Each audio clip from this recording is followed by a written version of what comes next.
It's time for really quick equity and excellence in teaching tips. I am your host, Michelle Singh, an educator, professor, author, student, and mother. I'm happy to share this topic from the Equal methodology, which is a framework for diversity, equity, and inclusion in education. So let's get right into our conversation.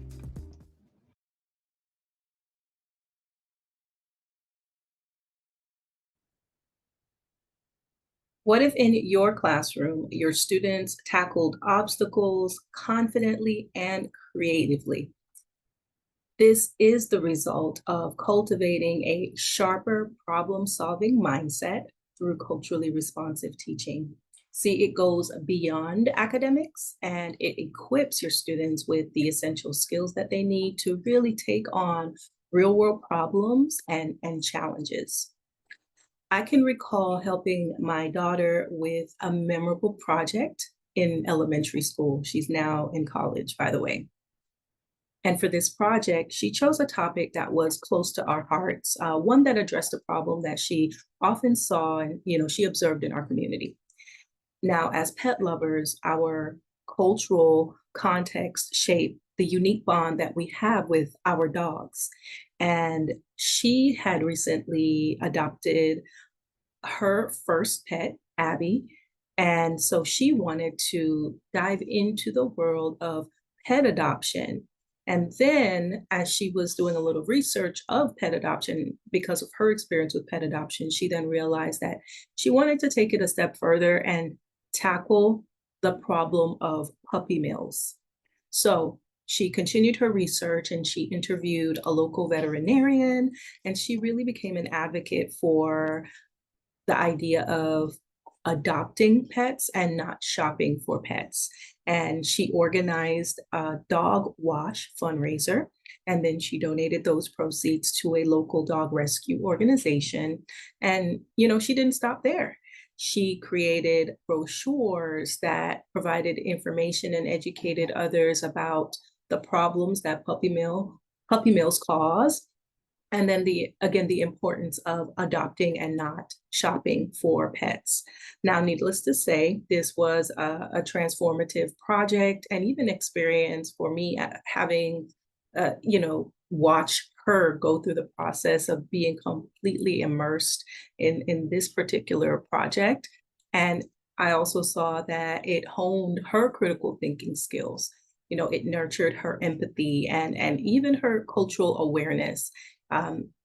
It was an integration of the skills that she had acquired in her content area, in her classes, skills like research and writing and communication, but all of that was amplified with practical relevance because of her being able to choose a topic that was close to her lived experience and her cultural background as well. So it's really a testament to the power of culturally responsive teaching, because I could really see how it ignited her own passion for the topic, right? For the project itself and the skills that she was learning, but also ignited her passion for a cause in the community.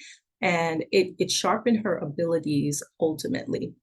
So you can see from that example that culturally responsive teaching can really encourage your students to delve deeper into the content, and it does facilitate a more profound understanding of what they learn in your classrooms. So I invite you to unlock the potential of culturally responsive teaching in your own classrooms. And we're going to talk about 3 ways that it will spark your students' critical thinking skills and invigorate their learning journey. Number 1 is by connecting the knowledge to real-world experiences, which is going to help your students apply what they're learning to authentic situations.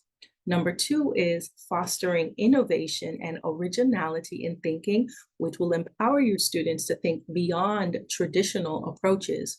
And number 3 is strengthening their media literacy skills, which will equip your students with the critical thinking skills that they need to navigate diverse media messages, social media, any, things that they experience online and so forth.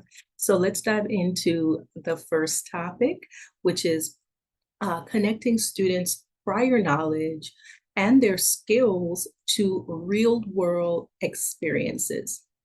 So culturally responsive teaching prompts students to apply their knowledge and critical thinking skills to real world problems that they face, like in the example I shared with my daughter. What this does is it fosters effective problem solving abilities for your students, and it also allows you to integrate real world examples and case studies that reflect the diverse cultural contexts into your curriculum. So the diverse cultural contexts and situations that your own students are experiencing, it allows you to inject that into your curriculum.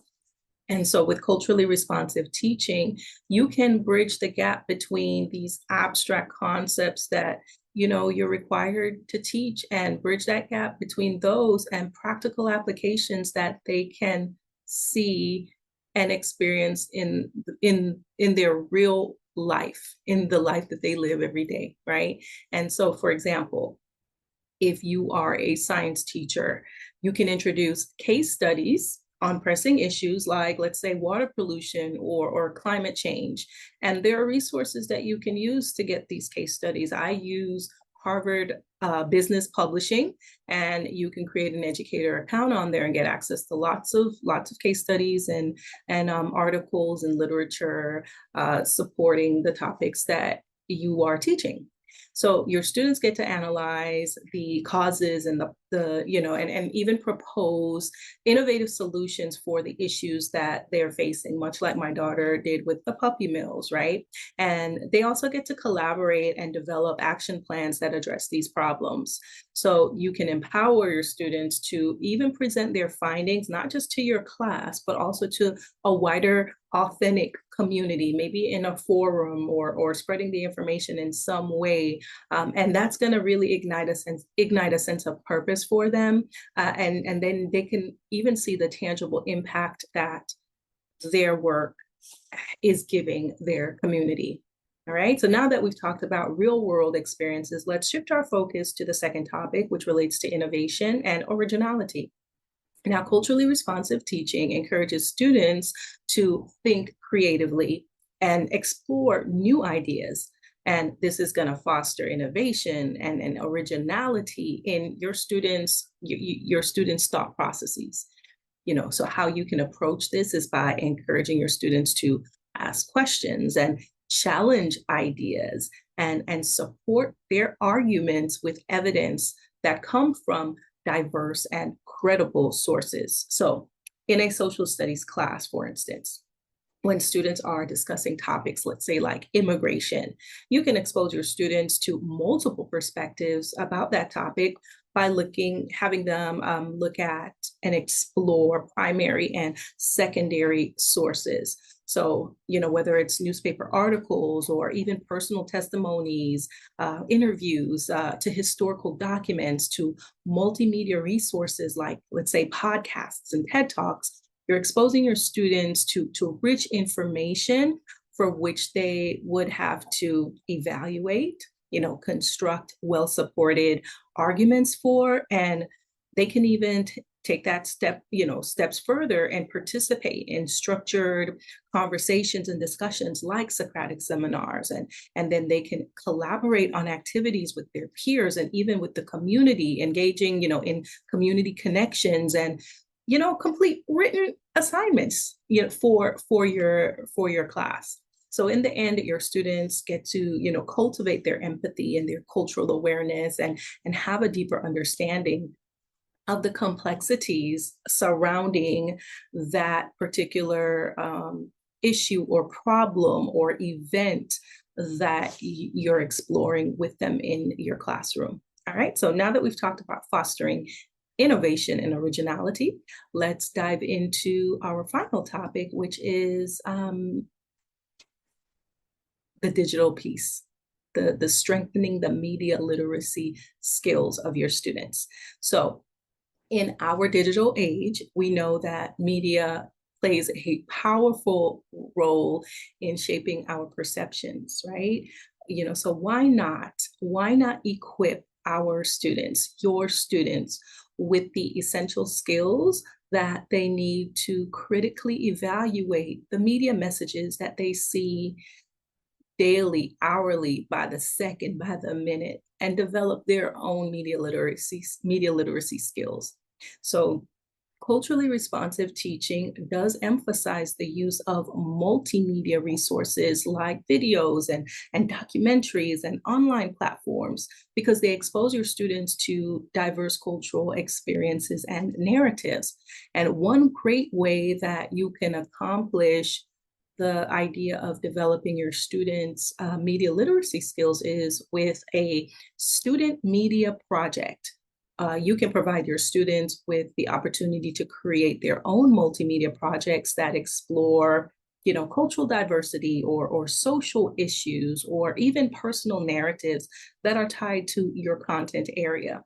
You're giving your students the freedom to explore their topic of choice using formats like videos and podcasts or even online presentations. And you're going to encourage them to do the research, okay? Interview experts and individuals that come from diverse cultural backgrounds. And you want them to share insights and experiences that they've uncovered through these student media projects. And this is really a hands-on approach that is going to elevate your students' engagement. It's going to foster their critical thinking, and it's going to unleash their creativity while also diversifying the voices and experiences of the students themselves and those who take part in the project. All right. So as we wrap up our discussion, I want to express my gratitude for your open-mindedness and willingness to embark on this journey toward equity and excellence in teaching. We've explored the power of culturally responsive teaching in sparking students' critical thinking skills by connecting knowledge to real-world experiences, fostering innovation and originality, and strengthening media literacy skills. We can create a learning environment that empowers students to excel and to thrive. Before you go, I'd like to leave you with one final thought. Culturally responsive teaching offers a pathway to deeper learning and the development of critical thinking skills because it acknowledges and it embraces students' cultural backgrounds and lived experiences. And it is through this approach that we can truly unlock their potential because we get them to connect themselves to the learning. Now, I invite you to reflect on your own teaching practice and consider how you can implement one culturally responsive teaching strategy right now. Whether it's incorporating real-world experiences with your content or encouraging innovation and originality or integrating some aspect of media literacy to improve your students' media literacy skills, take that first step toward creating that inclusive and empowering classroom that your students can thrive in. The next move is on you. So let's put these ideas to work. Take time to implement and time to reflect. And don't forget to join the conversation. I invite you to share your thoughts and progress with our community online at LCT-E Learning. You may even use the hashtag #LearnWithLCT-E. We look forward to engaging with you. Thank you for watching.